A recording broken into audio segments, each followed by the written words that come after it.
Welcome back, everyone. We're back with our next lesson. Amen. Called Switch. Amen. A word from God. Amen. A word from God.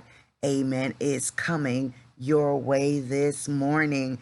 Amen. We honor the Lord. Amen. Let's get back into our lesson. We already did the prayer, the bind and the loose, prayed for people's salvation, prayed for healing. This is part 2. Amen. And so we want to continue, amen, with our lesson on, amen, what God is doing in the body of Christ. On our last message, we ended our session with, but now God hath God set the members, every one of them in the body as it has pleased him. Just because your ministry is not on television, it doesn't mean you're not doing anything, because most of the ministries that are not on television are on YouTube.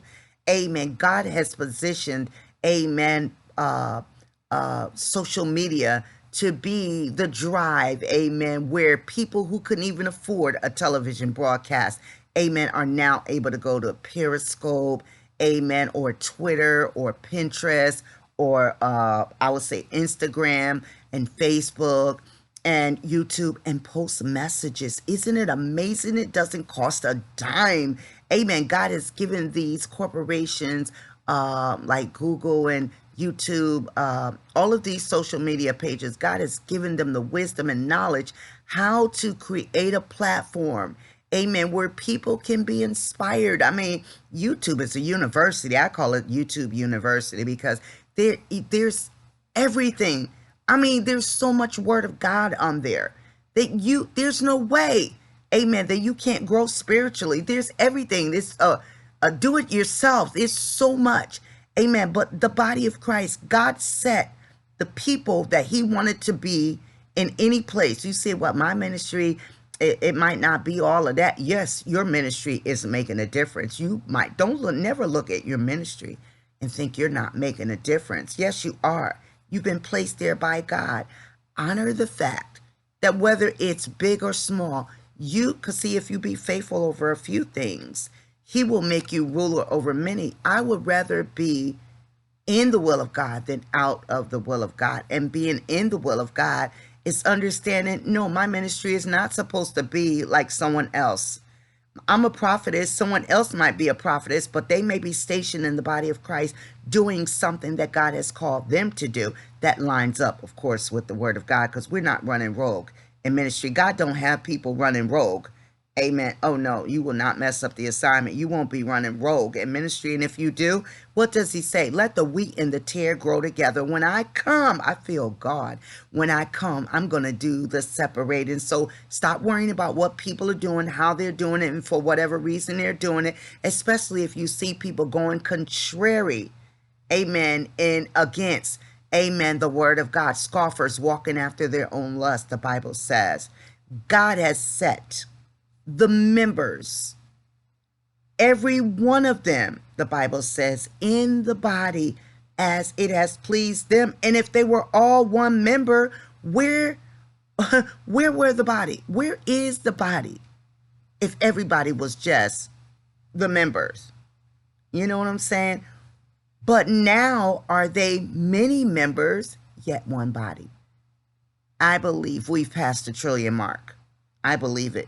Everybody's counting. I mean, you don't know. There's people that we haven't even we're able to reach yet.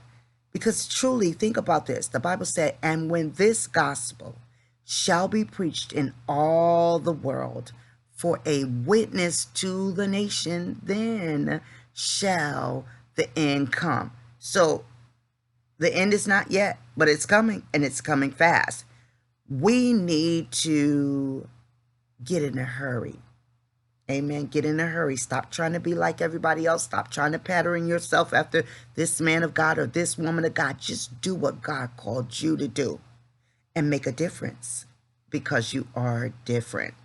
Amen. And the eye cannot say unto the hand, 1 Corinthians 12:21 says, and the eye cannot say unto the hand, I have no need of thee, nor again the head to the feet, I have no need of you. God doesn't want that.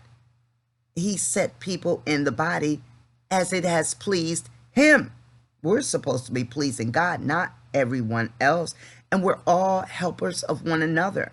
If someone is in another church ministry or missions organization and they come to us and they say, Sandra, we need your organization or your missions help. And we have to first find out, what it is that they need and how can we assist them. Must we always charge everyone for our services? I mean, if you do what God told you to do, He's going to supply the need for your service. Sometimes people just want you to pray for their ministry. Sometimes people may need help because they see that you are more of a person who has expertise in a certain thing. And we're helpers of one another. Amen. We have to learn how to esteem each other better than ourselves. Listen again, it says, and the eye cannot say unto the hand, I have no need of thee, nor again the head to the feet, I have no need of you, because we all need each other. Amen. Nay, much more, those members of the body which seem to be more feeble are necessary. When you read in the Bible, it's like the these and the thous. And, when you read something, nay means no. Much more those members, and we would have got D's and F's, okay? But this was for a different era and a different time. So we do have other translations of the Bible that will give you a better understanding of that. And listen, it says, nay, much more those members of the body which seem to be more feeble are necessary. There are people in the body of Christ that, they may not be a strong organization, but they're in the body of Christ and they're making it not just a difference, they're making an impact, even in their feeble state, meaning they might not be as strong. Let the strong bear the infirmities of the weak. Stop putting down other ministry because your ministry is strong. Even the feeble are necessary, God is saying. Do I got anybody out there that understands that God is speaking? That yes, even the ones that are feeble are necessary. And those members of the body, which we think to be less honorable, oh my God, this word is good. Upon these we bestow more abundant honor, and our uncomely parts have more abundant comeliness.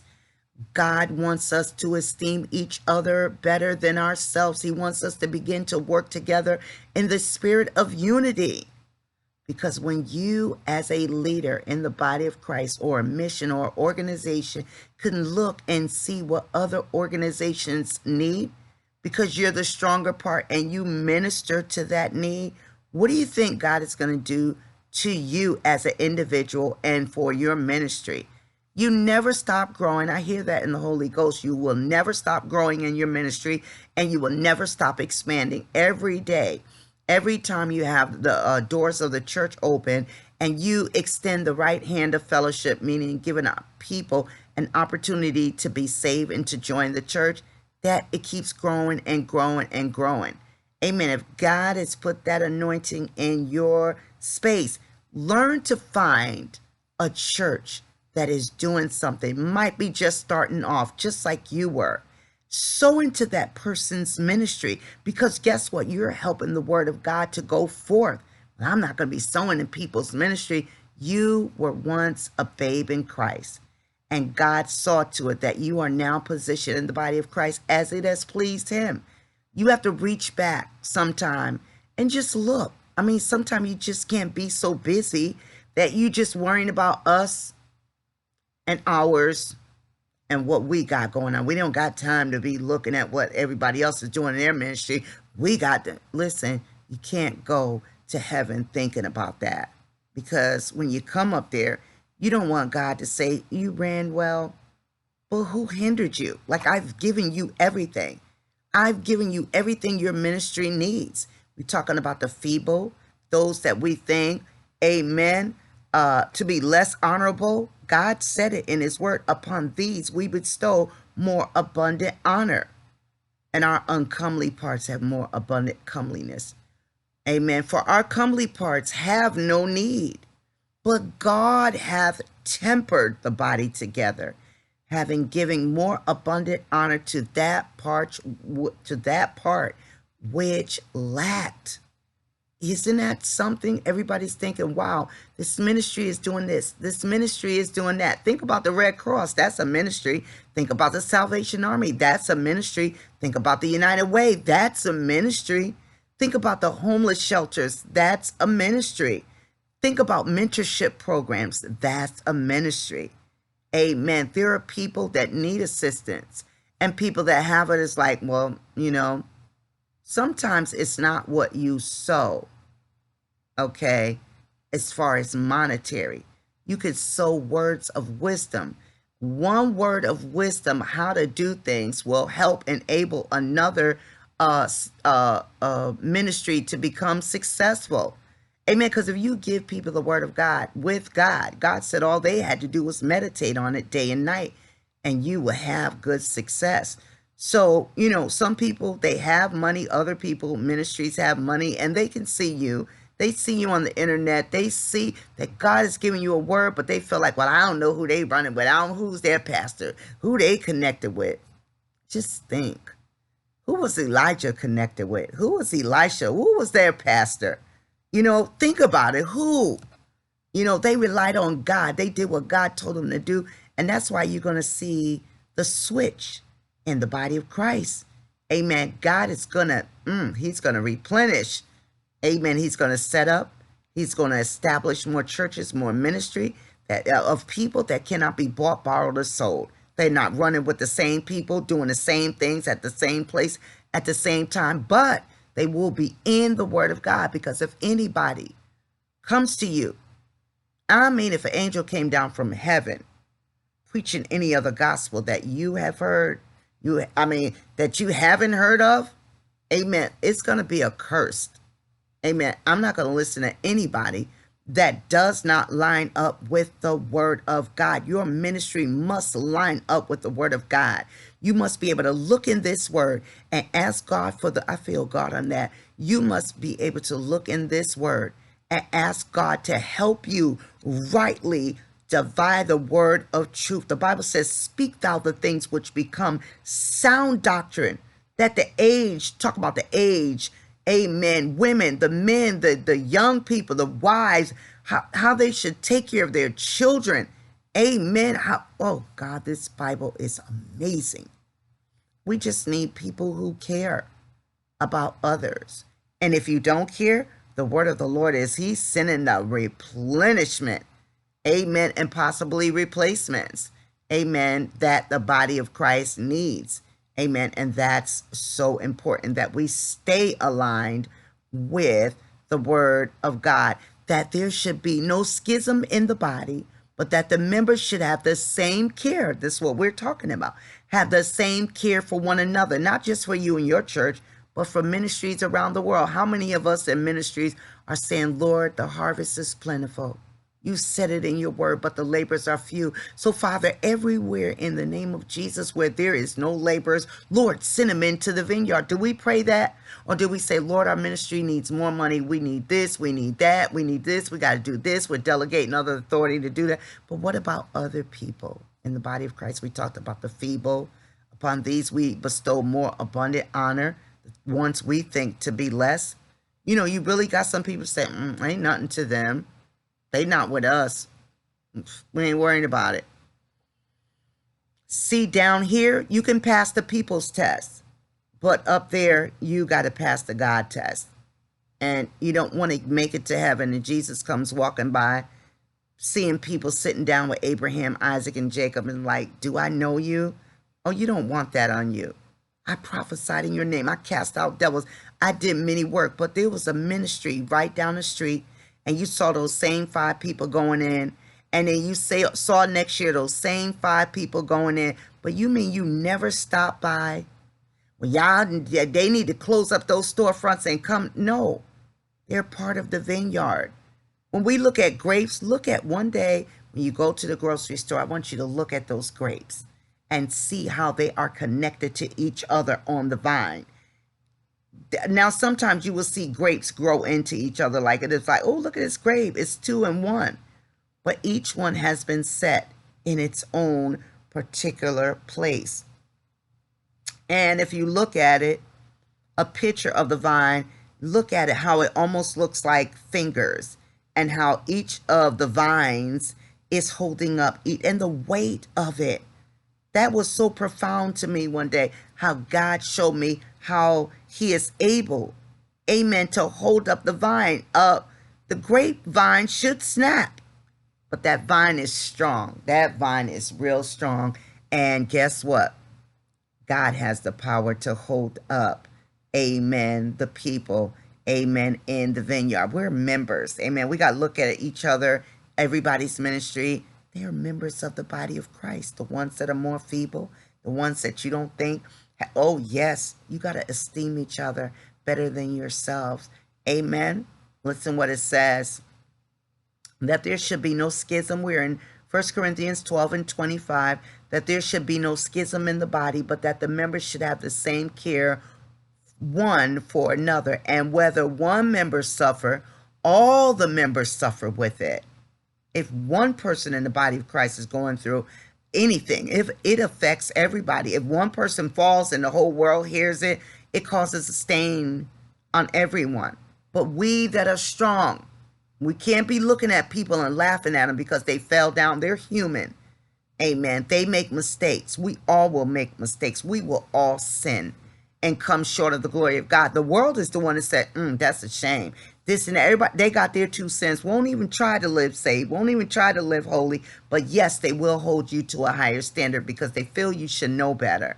But God is a forgiving God. And yes, if you have sinned and come short of the glory of God, God will forgive you. Be godly sorry, though. Be godly sorry. It's that broken and contrite spirit that he will not despise. When hurting God hurts you, oh, that's half the battle. Amen. That is like, oh, I press toward the mark for the prize moment in your life. Knowing that I hurt God, I sinned, I came short of the glory of God. But now, God, I'm awake to righteousness. I'm not going to stay like this. Before the whole world, they may see you fall, but in the eyes of God, he'll see you get up. And the first way is through repentance and being godly sorry for hurting God. That is, if you ever been in a predicament where you hurt God and you really can't even talk about it. You're so broken about it. You're so hurt about it. It hurts you to even talk about it. See, because when you hurt God, you hurt yourself. And then God has to come in and chastise you sore. Some of us should be dead, sleeping in our grave, but God is so merciful. He's the most forgivingest God. Like he has the biggest heart. God has the biggest heart in the world because he forgives us for all of our sins. And not only that, he heals our land. Okay? And whether one member suffer, all the members suffer with it. Or one member be honored, all the members rejoice with it. Have you ever seen somebody in the body of Christ or in a Christian mission that's doing great things and you're so happy? Because you know what? Guess what? One day that might be you that someone is bestowing honor on. Not that you're looking for it, but just keep on working. God will let somebody see your good work. Listen, let your light so shine that men may see your good works. Believe in me and the works that I do. I'm going to pay every man according to his work shall be. We're all workers in the vineyard. Amen. And listen, it says, now ye are the body of Christ and members in particular. And listen what this says. And God hath set some in the church, first apostles, secondarily prophets, thirdly teachers. Now we know Ephesians said, and he gave some apostles and some prophets and some evangelists and some pastors and teachers. Sometimes people try to use the word of God to go, well, God called he said, and God has set some in the church. You see, we still seeing this some over here too. Okay, it's some in Ephesians 6. I'm sorry, it's not Ephesians 6. That is be strong in the Lord. In Ephesians 4. Thank you, Holy Spirit, for correcting me and letting me know that truth. And then, of course, by me studying, the Lord will, but that's why it's so important to study, to show yourself approved, a workman that needeth not to be ashamed, rightly divided the word of truth. Somebody said, wait a minute, Ephesians 6? No, that's Ephesians 4. But see, God will bring that back to your, he will just like tap that memory and say, nope, it's Ephesians 4, because he wants us to stay in line with the word of God. And so I honor the Lord for that.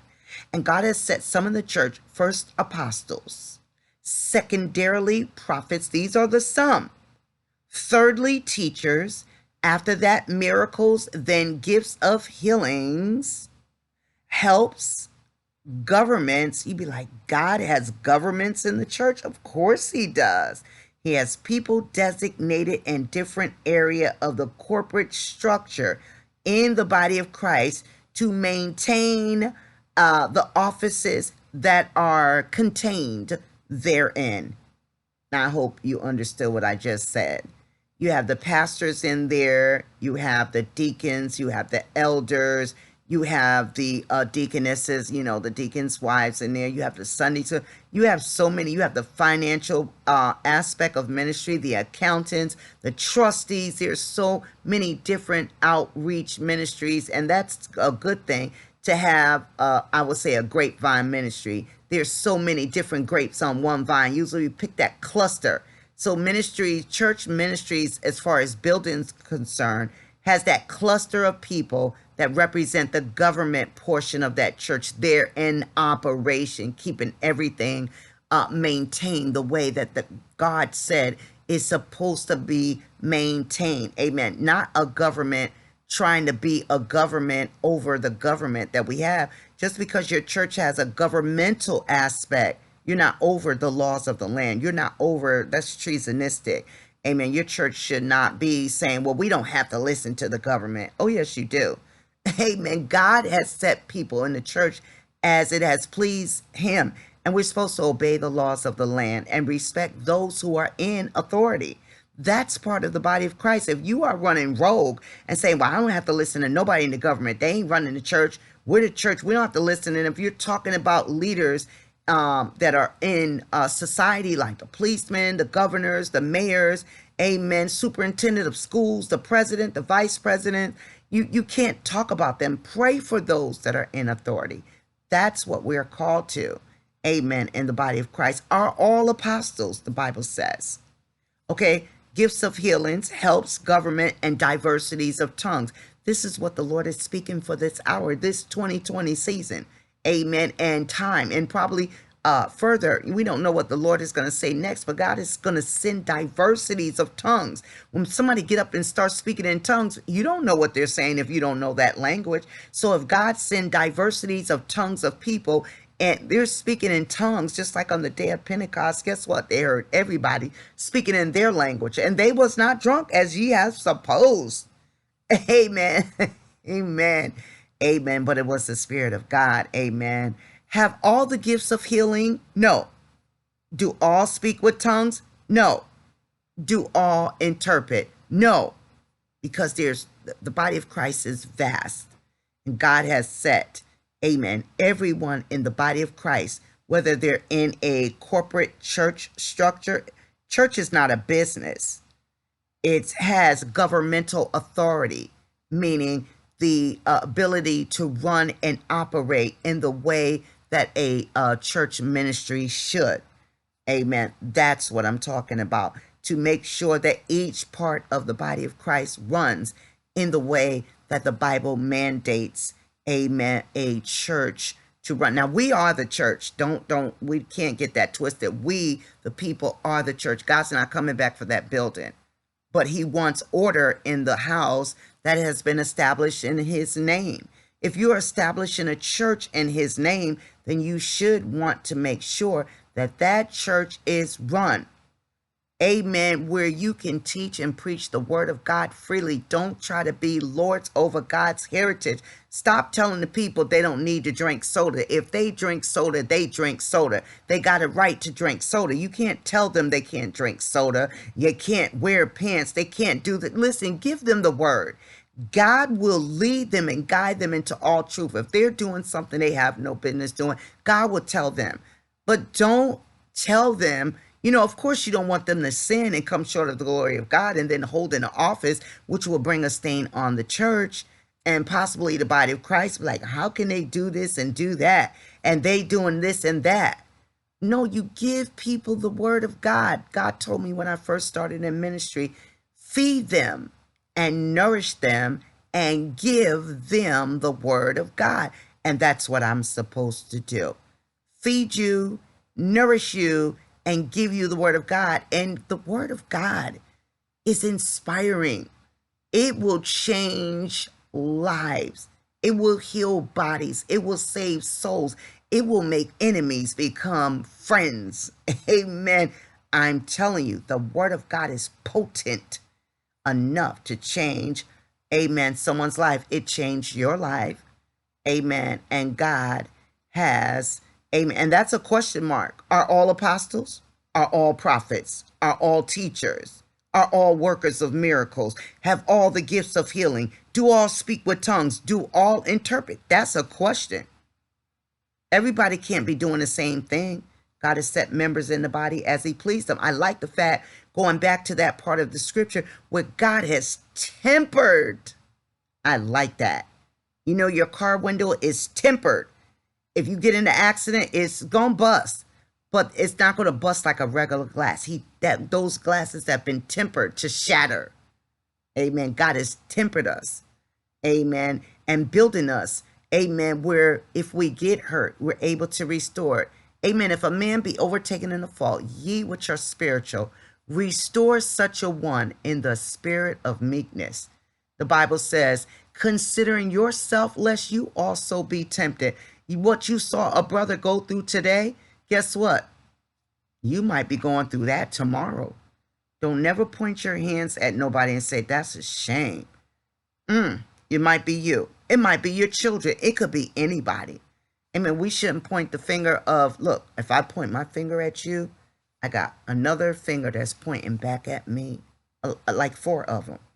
Amen. We're the body of Christ. We're helpers one of another. The Bible in my closing says, but covet earnestly. This is the only part of the Bible that you will see that God is allowing us to covet.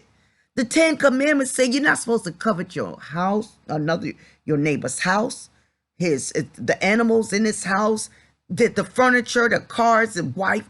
No, don't covet. Here it says, but covet earnestly the best gifts. I like that. I feel God on that.